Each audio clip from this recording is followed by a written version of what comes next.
जेंसो वाला तो कहला संग जैसा होने कुकरम करा के ले आवसा हां कुकरम करा के ले आवसा भरसन तनी का कुकरम करा जैसा किस्ती के योजना से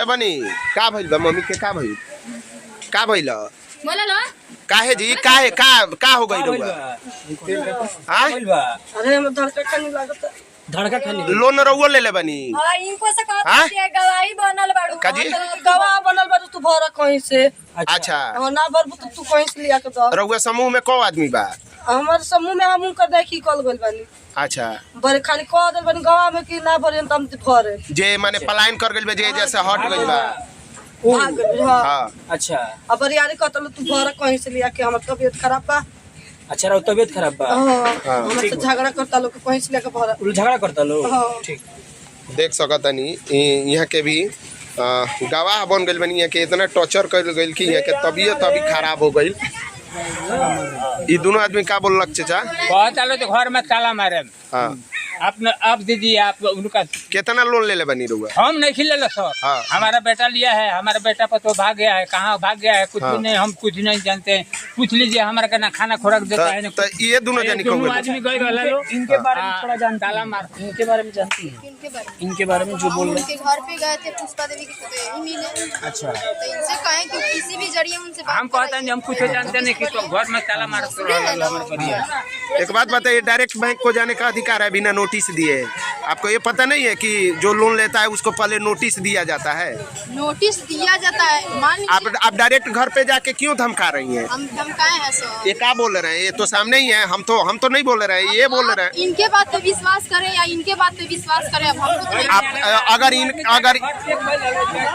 चाचा कह रहा है लोग ताला मारेंगे घर में आप ताला करिए घर तोड़िए घर हटिए हम ताला मार दोनों आदमी घर में घुस के चेक कर लो कई लो घर में दोनों आदमी बहुत भारी सरासर सकते हैं एक कौन सा बात हुआ 1.5 लाख रुपया देले रहला लो ओकर से 15,000 और पास का उनका का दे देले वालो आ 3 बजे भोर से गाय बाड़ी हम सिवान से खोज के दरामदा से खोज के है चांदपुर से खोज के हम घरे आइनी है 10 बजे रउआ पर कौ गो लोन बा हमरा पे 8 गो बा 8 गो लोन बा सासू माँ कितना बा सासू माँ पे कहने 9 गो बाकी 10 गो बा यहाँ का कहतनी यहाँ कहतनी है यहाँ कहतनी है यो कहत रहनी है तो ओकरा से हमरा दिया दिन से कि कहीं से खोज के आप गवाही बने हैं तो कहीं से खोज कर लाकर भरी तो ओकरा एथी भइल बिया धड़का के बीमारी ओकरा धइले बा देखबे कहीं आलो सर अच्छा कहले कि बस धड़का के बीमारी धइले बा अच्छा मैडम एक चीज बताइएगा अगर ये पैसा लेके आप भाग जाती हैं बाई चांस सुनिएगा मेरा बात ये पैसा लेके आप भाग जाती है बैंक में जमा नहीं करती हैं सर पैसा नहीं ले जाते हमारे यहाँ कौन पैसा ले जाता है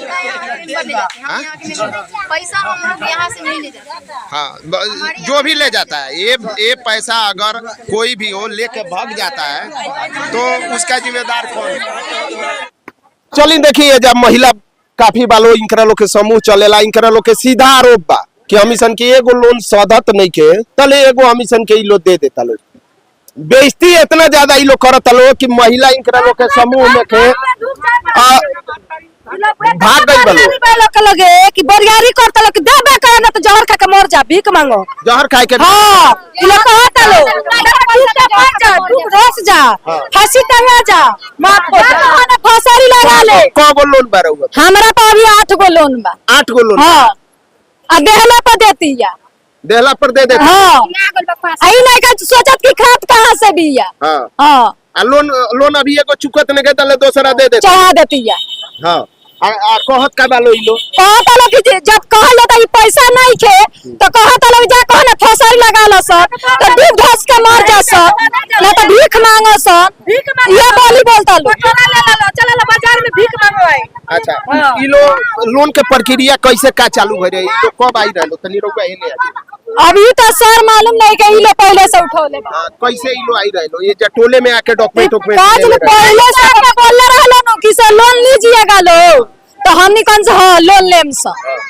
तो का तो ती गवाही के ऊपर गवाही लगावल सपना देखौले होई कि 10,000 ले लो 20,000 ले लो भाई के 400 500 300 लगी बोरे में, 250 रुपया लगी बोरे में। हाँ, एक दिन में मरद तार 400 कमा के ले 100 रुपया बचेबू रोज रोज, तब हफ्ता में 400 भर देबू।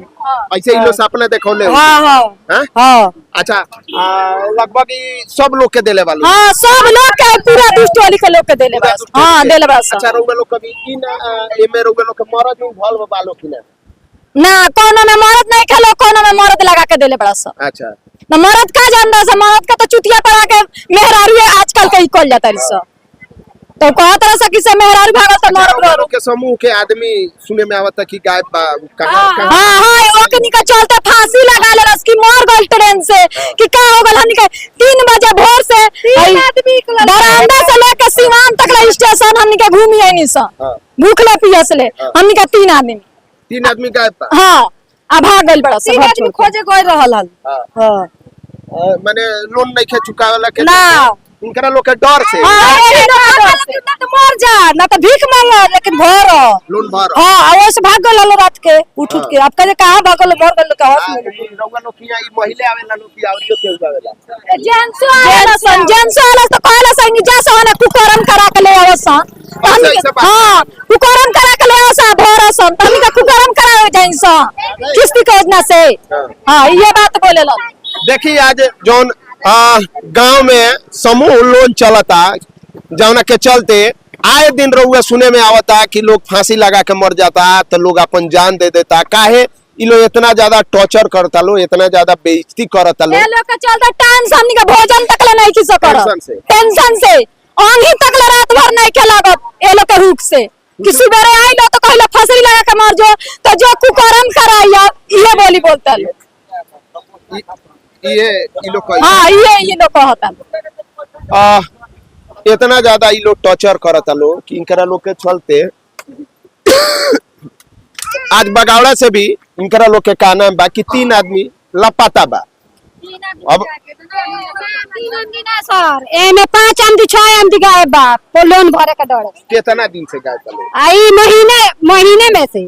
अच्छा, महीने ये हाँ, पूरा ये परिवार भागल फिरता लोग। पूरा परिवार की। हाँ, पूरा अपन बाल बच्चा लेके मरद कमाता खियावता वो नहीं लेके भाग जाता रसन। हाँ, लोन के चलते घर दुआर छोड़ के। लोन के चलते घर दुआर छोड़ के। हाँ, देख सकता नहीं रहुआ एजा महिला के कितना आरोप बा, जनता के कितना आरोप बा कि लोग इतना ज्यादा टॉर्चर करता लोग, घर दुआर पर आके इतना ज्यादा बेइज्जती समाज में करता लोग कि लोग घर छोड़ के महीना दिन से कम 5 गो 6 गो परिवार गायब बा। काहे गायब बा कि समूह वाला आवता लोग, उ लोग कहता लोग कि फसरी लगा जा, लेकिन हमरा लोन चाहिए। कुकरम करा के आवा, लेकिन हमरा लोन के जौन किस्ती बा उ हमरा चाहिए। जौन करम तारा करे के बा, जहर खा जा, फसरी लगा जा, लेकिन हमार किस्ती तारा चुकावे के पड़ी। चौकट के मारी बेच द, लेकिन हमार किस्ती चुकावे के पड़ी। ये बेइज्जती के चलते लोग घर दुआर अपन छोड़ के बाहर भीतर अब कमाता का करता बा नहीं के एकर कोनो पता नहीं के, लेकिन गांव घर उ लोग छोड़ देले बालो। इ नतीजा निकलता। सरकार पर का कार्रवाई करी सोचे वाला बात बा, लेकिन समूह लोन वाला इतना ज्यादा इ लोग टॉर्चर करता लोग कि आए दिन इ मामला सामने देखे के मिलता कि बहुत ज्यादा इ लोग टॉर्चर करता लोग। एगो महिला के सुने में आवता कि ज्यादातर महिला लोग के बा कि एगो लोन खत्म नहीं हो तले दूसरा लोन इ लोग दे देता लो, तीसरा लोन दे देता लो, और के अपन बंधक बनैले रहता लो। बाकी वीडियो देख के रहुआ का कहें कमेंट बॉक्स में जरूर बताइए। वीडियो के खूब से खूब शेयर करी।